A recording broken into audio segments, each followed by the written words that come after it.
నమస్కారమండి. తెలుగు కథావళికి స్వాగతం. కథ చదువుతున్న నా పేరు ప్రజ్ఞ.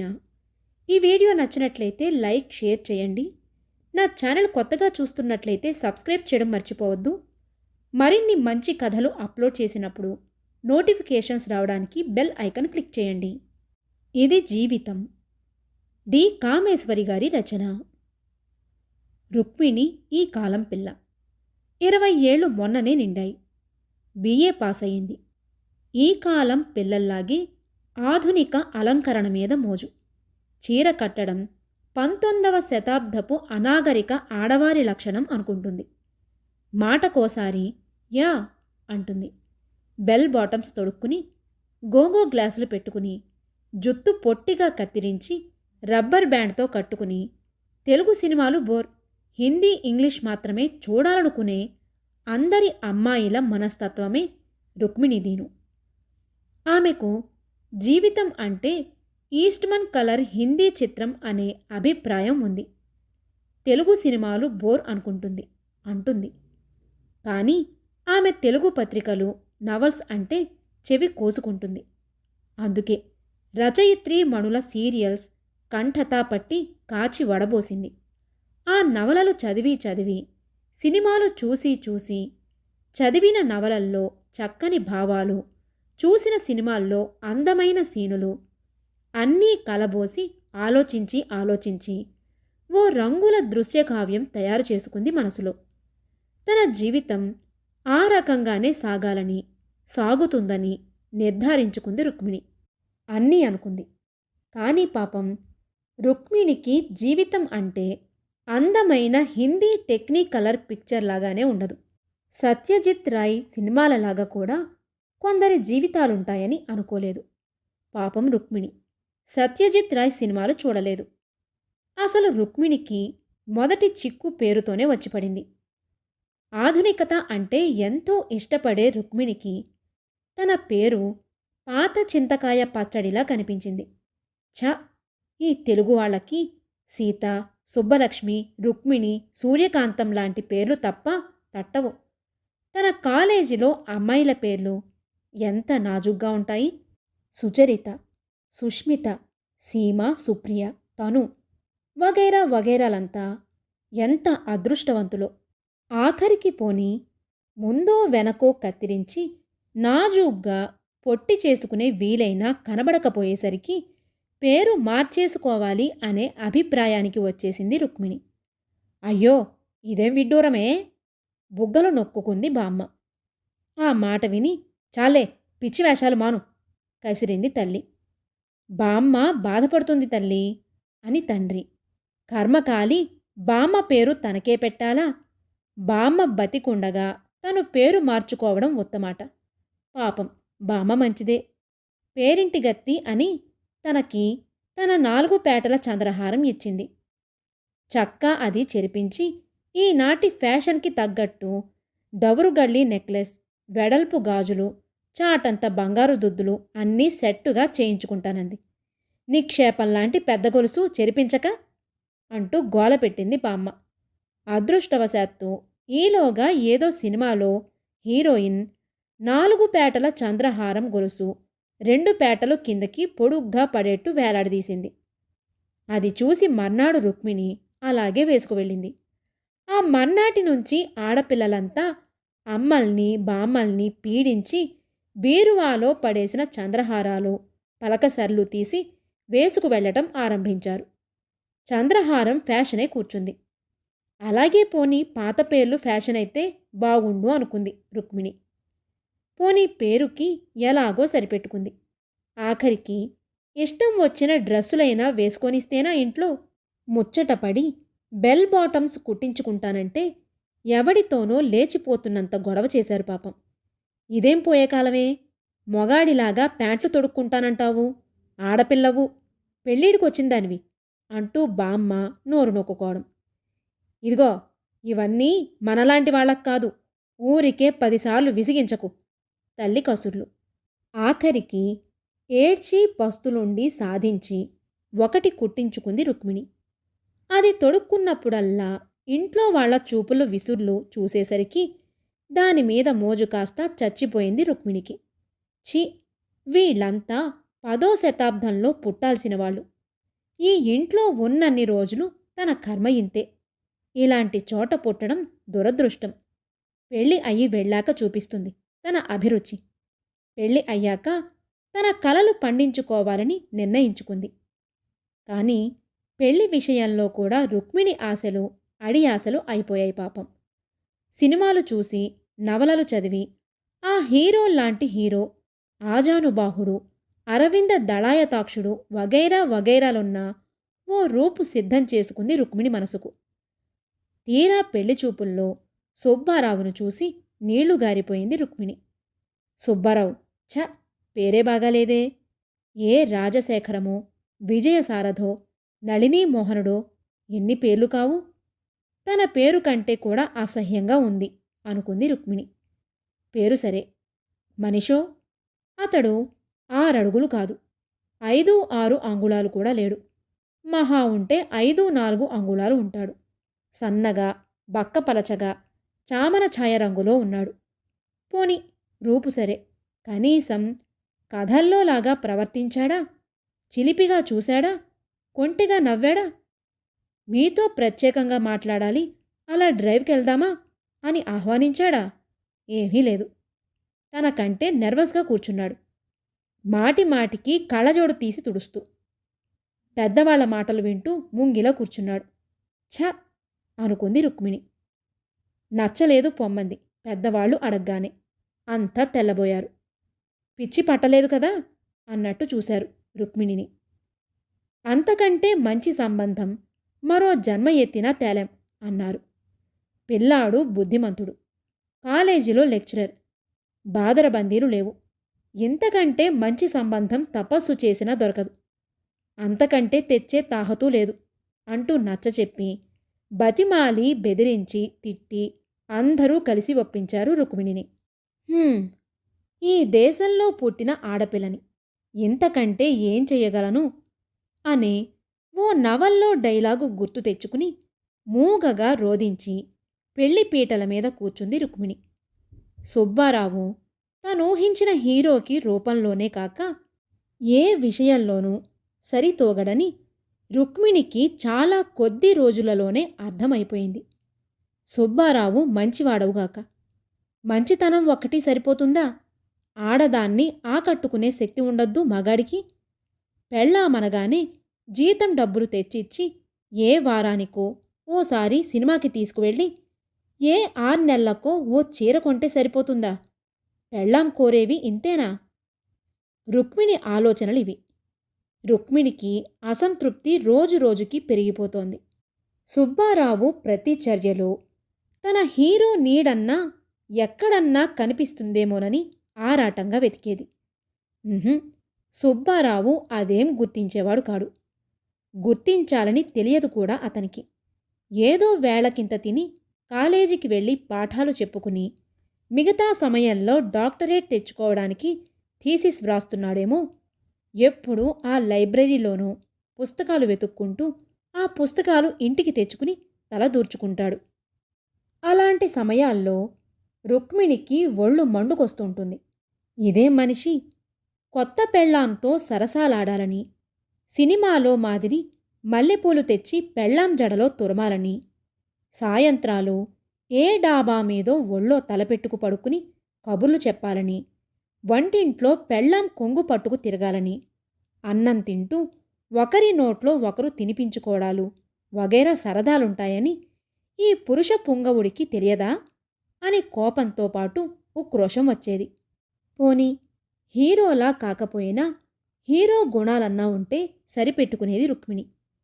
పెద్ద ఛాతీ కాకపోయినా ఆ బక్క ఛాతీ మీదే తల ఆంచి మైమరుద్దామనుకుంది. కానీ ఆ మహానుభావుడు ఆ అవకాశం ఇస్తేనా? చూసి లాభం లేదని అతన్ని తనకనుగుణంగా సంస్కరించడానికి పూనుకుంది. గోముగా దగ్గర చేరే రుక్మిణిని వింతగా చూసేవాడు. కాలేజీ నుంచి వస్తూ మల్లెపూలు తెమ్మంది. వీధిలోకి రావు అన్నాడు అమాయకంగా. రావు అంది కఠినంగా. నిజంగానేమోననుకుని పాపం తెచ్చాడు సుబ్బారావు. ఇవిగో పూలు తెమ్మన్నావుగా అంటూ పొట్లం టేబుల్ మీద పడేశాడు.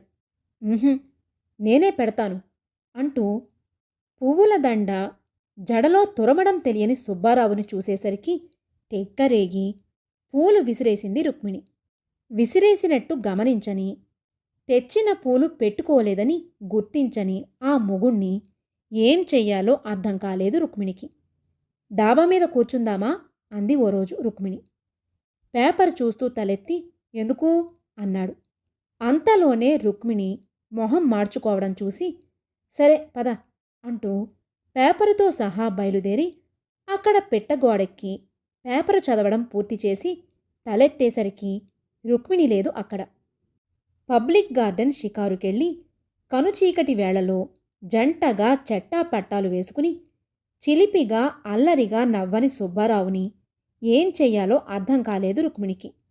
భోంచేస్తూ కూడా దిక్కుమాలిన థీసిస్ గురించి ఆలోచిస్తూ పరధ్యానంగా అన్నం తింటాడు సుబ్బారావు. స్నానం చేస్తూ ఉంటే రుక్మిణి వీపు రుద్దుతాను అంది ఓసారి. ఎందుకు నాకు రాదేమిటి అన్నాడు. చిలిపి ఊహలు ఈ మొద్దు మొహానికి రావు అని నిట్టూర్చింది రుక్మిణి. పోని మనిషి సరే, ఇంట్లో రుక్మిణి ఊహించిన ఊహలకి జరుగుతున్నదానికి ఏం పోలిక కనిపించలేదు. కాపురానికి రాగానే 2.5 గదుల వాటా చూడగానే నిరుత్సాహపడింది రుక్మిణి.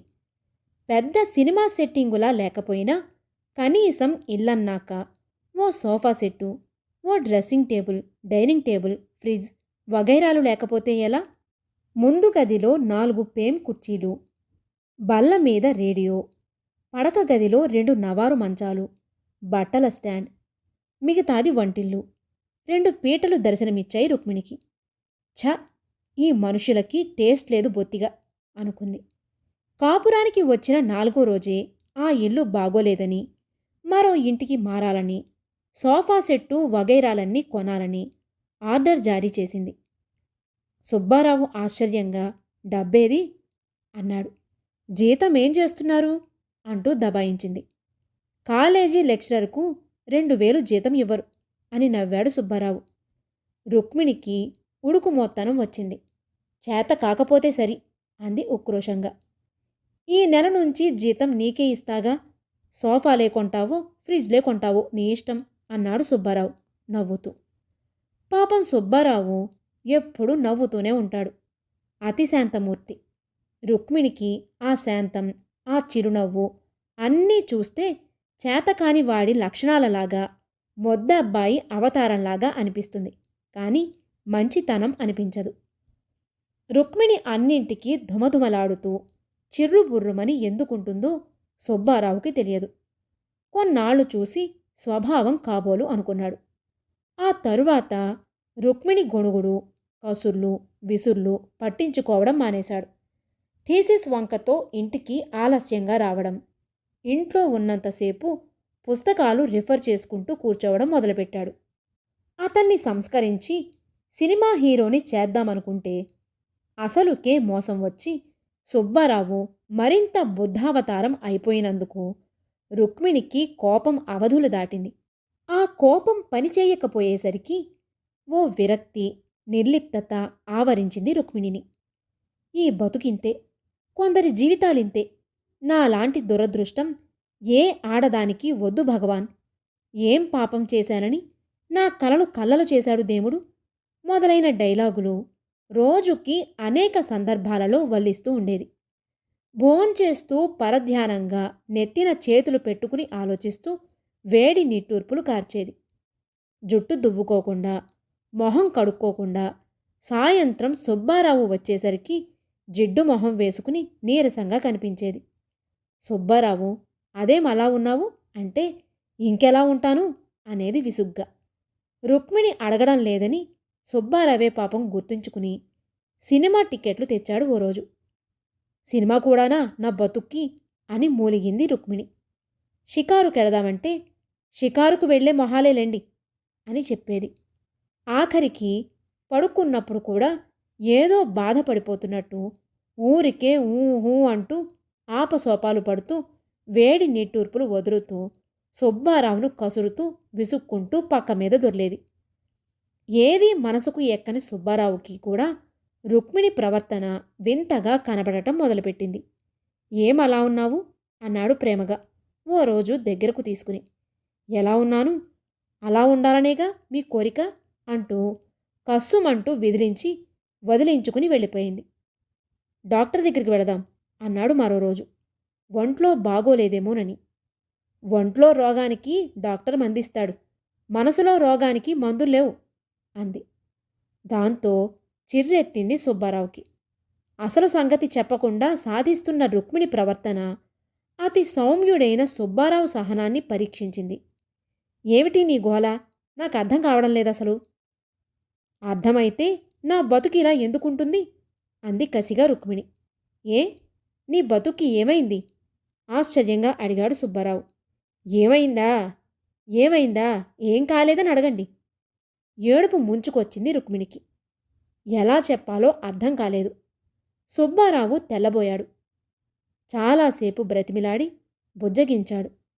రుక్మిణి ఏడుపు మధ్య ఎవర్ని చూసినా ఎంత ముచ్చట వేస్తుంది, ఎన్ని కలలు కన్నాను, ఆఖరికి ఇలా జరిగింది, నా అదృష్టం ఇంతే, మీరింతే అంటూ ఒక్కొక్క వాక్యం ముక్కు చీదుతూ కళ్ళు తుడుచుకుంటూ చెప్పింది. సుబ్బారావు ఆశ్చర్యంగా, ఎవరిని చూశావు? మనం ఎవరిలా లేం, నీవేం కలలు కన్నావు అంటూ అమాయకంగా మొద్దబ్బాయిలాగా అడిగాడు. రుక్మిణి కోపంగా, ఎవరిని చూడటం ఏమిటి? ఎన్ని సినిమాలు చూశాను, ఎన్ని నవలలు చదివాను, ఎవ్వరూ మనలా లేరు. సుబ్బారావు ఇంకా అమాయకంగా, ఇది సినిమా కాదుగా నటించడానికి, ఇది జీవితం అన్నాడు. ఓ 3 గంటలు కనుక అలా కనిపిస్తారు మనకు అని కూడా చేర్చాడు. అమాయకంగా అన్న రుక్మిణికి గట్టిగా తగిలింది దెబ్బ. చాలండి, సినిమాయే కాదు, ఎవ్వర్ని చూసినా ఎంతో ముచ్చట వేస్తుంది, మీలా ఏ మొగుడు ఉండడు గట్టిగా నొక్కి అంది. ఆ, దూరం నుంచి చూసి మనల్ని అంతా అలాగే అనుకుంటారు. ఇంతకీ నన్నేం చేయమంటావు? కాలేజీ మానేసి ఇంట్లో కూర్చుని జూయట్లు పాడుకుందామా అన్నాడు. అమాయకుడు అనుకున్న సుబ్బారావు ఆ మాత్రం తెలివిగా మాట్లాడేసరికి జవాబు చెప్పలేక ఉక్రోషం వచ్చింది రుక్మిణికి. చురచురా చూసి లేచి వెళ్ళిపోయింది. రుక్మిణి వ్యవహారం అర్థం అయ్యాక, ఆమె గొణుగుడికి అర్థం బోధపడ్డాక అసలు పట్టించుకోవడం మానేశాడు సుబ్బారావు. ఆ రోజు రుక్మిణి పుట్టినరోజు. సుబ్బారావుకి రుక్మిణి పుట్టినరోజన్న సంగతి గుర్తులేదు. అదే కాపురానికి వచ్చాక మొదటి పుట్టినరోజేమో. అతనికి ఎప్పుడో పెళ్లిలో జాతకంతో ఇచ్చిన బర్త్డేట్ జ్ఞాపకం లేని మాట నిజమే. కానీ రుక్మిణికి ఆ విషయం చాలా పెద్ద అపరాధంలాగే, క్షమార్హం లేని నేరంలా తోచింది. పెళ్ళయ్యాక 6 నెలలకి వచ్చిన తన పుట్టినరోజుని ఇంత నిర్లక్ష్యం చేస్తాడా? ఇదే ఏ సినిమాలో, నవలలో అయితే ఎంత వేడుక చేస్తారు, ఎంత అపురూపంగా చూస్తారు. కొత్త చీర తెచ్చి చీర కట్టుకునే వరకు ప్రాణం తీసి, కట్టుకున్నాక స్వీట్ హార్ట్ కొని తెచ్చి, పూలు తెచ్చి సినిమాకు తీసుకువెళ్ళి ఎంత హడావిడి చేస్తారు. ఏమీ లేదు. తన ఊహలన్నీ ఒక్కొక్కటి ఇలా గాలిలో తేలిపోవలసిందేనా? రుక్మిణి భరించలేకపోయింది. ఏదో రాసుకుంటున్న సుబ్బారావు దగ్గరికి వెళ్ళి దూకుడుగా, ఉపోద్ఘాతం లేకుండా, నాకు డైవోర్స్ కావాలి అంది తీక్షణంగా. అలాగే అన్నాడు రాసుకుంటూ సుబ్బారావు పరధ్యానంగా. రుక్మిణి మామూలు ధోరణి అలవాటై ఏదో అనుకుని. ఆ జవాబుకి రుక్మిణి వళ్ళు ఎన్నడూ మండనంత మండింది. ఒక్క ఒదుటున టేబుల్ మీద పుస్తకాలు, కాగితాలు లాక్కుని విసిరేసింది. సుబ్బారావు తెల్లబోయాడు. నాకు వెంటనే డైవోర్స్ ఇవ్వండి అంది. ఎందుకు? తెల్లబోయాడు సుబ్బారావు. ఎందుకా? మీలాంటి మొగుడితో ఏ ఆడది కాపురం చేయలేదు కనుక. ఈ కాపురం చేసే కంటే దేనిలోనన్నా పడి చావడం మంచిది అంటూ ఉక్రోషంగా, కసిగా మొదలుపెట్టి ఏడుపులోకి దింపి నానా మాటలు అంది రుక్మిణి. పాపం సుబ్బారావు నొచ్చుకున్నాడు. తన అపరాధం ఏమిటో చెప్పమంటూ బ్రతిమలాడాడు. అరగంట బ్రతిమలాడించుకుని అరగంట ఏడ్చి అసలు విషయం చెప్పింది. నిజంగానే మర్చిపోయానంటూ బాధపడి క్షమించమంటూ ప్రాధేయపడ్డాడు సుబ్బారావు. అప్పటికప్పుడు బజారుకు వెళ్ళి చీర తెచ్చి రుక్మిణిని ప్రసన్నురాలిని చేసుకోవడానికి చాలా టైం పట్టింది అతనికి. అప్పట్నుంచి డైవోర్సు ఆయుధం ప్రయోగించడం మొదలుపెట్టింది. కోపం వచ్చినప్పుడల్లా మొదట్లో బ్రతిమలాడుకుని ప్రసన్నురాలిని చేసుకునేవాడు సుబ్బారావు. రాను రాను అది ఉత్త బెదిరింపు అని అర్థమైపోయి అలాగేలే అనడం మొదలుపెట్టాడు. ఏదో చదువుతూనో రాస్తూనో పరధ్యానంగా. దాంతో ఈ మొగుడింతే, ఈ సంసారం ఇంతే, నా అదృష్టం ఇంతే, ఈ బతుకింతే అనుకుంటూ నిర్లిప్తంగా బతకసాగింది రుక్మిణి. గిర్రున ఏడాది తిరిగేసరికి రుక్మిణి తల్లి అయ్యింది. అలాంటప్పుడు కూడా నవలల్లో సినిమాల్లోలాగా అపురూపంగా చూశాడా మొగుడు? అయ్యో రామా, డాక్టర్ దగ్గరికి పరిగెత్తడం తప్ప గర్భిణీ స్త్రీని ఆనందంగా ఉంచడం తెలిసేడిస్తే కదా అనుకుంది రుక్మిణి విరక్తిగా. కొడుకు పుట్టాక ఆఖరికి వాడైనా అడ్వర్టైజ్మెంట్ బేబీలా ఉన్నాడా? బంతిలా ఆడుతూ బోసి నవ్వులు చిందించే బాబు. వాణ్ణి చూస్తూ మురుస్తూ తామిద్దరూ. రుక్మిణి కలలు ఈ విషయంలోనూ తీరలేదు. పిల్లవాడు చాలా నీరసంగా, ఎప్పుడూ ఏడుస్తూ, ఏదో తెగుళ్లతో, ఎప్పుడూ జలుబో దగ్గో ఏదో ఒకటితో గీ అంటూ ఏడవటం. రోజంతా వాడి బట్టలు మార్చడం తప్ప వాడి నవ్వు లేదు. వాణ్ణి చూసి తామిద్దరూ మురవడం లేదు. అన్నీ ఏ సినిమాలోనో చూసి మురవాల్సిందే, ఈ జన్మకింతే అనుకుంది రుక్మిణి నిట్టూరుస్తూ. అన్ని విధాలా తన జీవితం పాడైపోయిందన్న బాధ, అసంతృప్తి రుక్మిణిని రోజురోజుకి వశపరుచుకుంది. దాంతో ఏదో నిరాశ నిస్పృహ. ఆ నిరాశతో శృతి మించి కోపం చిరాకు. తను బాధపడుతూ సుబ్బారావుకి కూడా శాంతి లేకుండా చేసింది. ఆ రోజు పిల్లాడి పక్క బట్టలు మారుస్తూ తెగ విసుక్కుంటూ వాణ్ణి తిడుతూ తన్ను తిట్టుకుంటూ, ఛ, ఈ వెధవ పుట్టాడు పోదామన్నా వీలు లేకుండా, హాయిగా నా ఇష్టం వచ్చిన చోటికి పోయి ఏదో ఉద్యోగం చేసుకు బతుకుదామన్నా వీడొకడు నా ప్రాణానికి, ఎక్కడ సుఖపడిపోతానో అని పుట్టుకొచ్చాడు అంటూ ఆ చిరాకులో ఏడుస్తున్న పిల్లాడిని ఎత్తి కుదేసింది. పక్కనే ఏదో రాసుకుంటున్న సుబ్బారావు సాధారణంగా రుక్మిణి గోల విన్నా పట్టించుకొని సుబ్బారావుకి కూడా ఆ వరుస చూసేసరికి అంత శాంతమూర్తికి తిక్కరేగింది. చర్రున లేచి రుక్మిణి చేతిలోంచి పిల్లాడిని లాగేసుకున్నాడు. పో, ఈ తక్షణమే ఇంట్లోంచి పో, నీకు స్వేచ్ఛ ఇచ్చేశాను విడాకులు లేకుండానే. నీకు పిల్లాడి బాధ్యత అక్కర్లేదు, నేను చూసుకోగలను. ముందు నా ఇంట్లోంచి కదులు, వెళ్ళి నవలలు చదువుకుంటూ సినిమాలు చూసుకుంటూ కలల్లో బతుకు అంటూ కోపంతో ఊగిపోతూ అరిచాడు. ఎన్నడూ చూడని సుబ్బారావు అవతారం చూసి ఆ కేకలకి రుక్మిణి ఒక్క క్షణం బిక్కచచ్చిపోయింది. అలా మాట్లాడేసరికి ఏమనాలో తెలియక వెర్రి మొహం పెట్టింది. తరువాత పౌరుషంగా బింకంగా, బాబుని వదిలి వెళ్ళలేను అనే కదూ ఇంత ధైర్యంగా పొమ్మంటున్నారు? ఎన్నాళ్ళు లేనిది ఇప్పుడు ఎలాగో వాడిని వదిలి వెళ్ళనని తెలిసే వెళ్ళమని చెబుతున్నారు. దేవుడు తల్లి హృదయాన్ని ఇంత మాతృత్వంతో మమతతో ఎందుకు నింపాడు? అందుకే అలుసైపోయాను. నోర్మి, వెధవ డైలాగులు వల్లించకు. ఇది సినిమా కాదు. వెళ్ళలేవని తెలుసు కనుక వెడతానని బెదిరించకుండా నోరు మూసుకుని పడి ఉండు.